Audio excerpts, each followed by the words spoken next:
आंसू और मुस्कान छुपा कर रखते हैं। आंसू और मुस्कान छुपा कर रखते हैं, लोग अपनी पहचान छुपा कर रखते हैं। आंसू और मुस्कान छुपा कर रखते हैं, लोग अपनी पहचान छुपा कर रखते हैं। और सबकी बातें छुप छुप कर सुनने वाले, सबकी बातें छुप छुप कर सुनने वाले दीवारों में कान छुपा कर रखते हैं।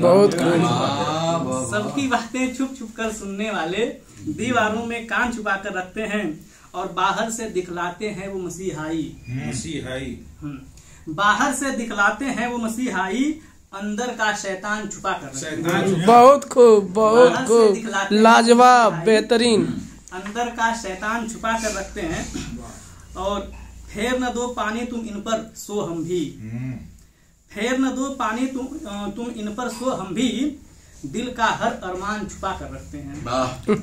और नूर निशाना उनका बन जाए न कहीं, नूर निशाना उनका बन जाए न कहीं, वो नजरों में बान छुपा कर रखते हैं। और जो कि 3 गजल मैंने कहा था, बिल्कुल बिल्कुल, और एक गजल जो है स्वागत है, वो भी हिंदी में और काफिया हुई है। जी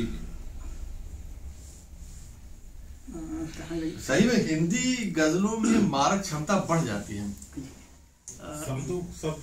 शब्द पर्याप्त मिल इसको जाते हैं। ये तरन्नुम में सुनाएंगे। बिल्कुल स्वागत है, स्वागत से स्वीकार करिएगा।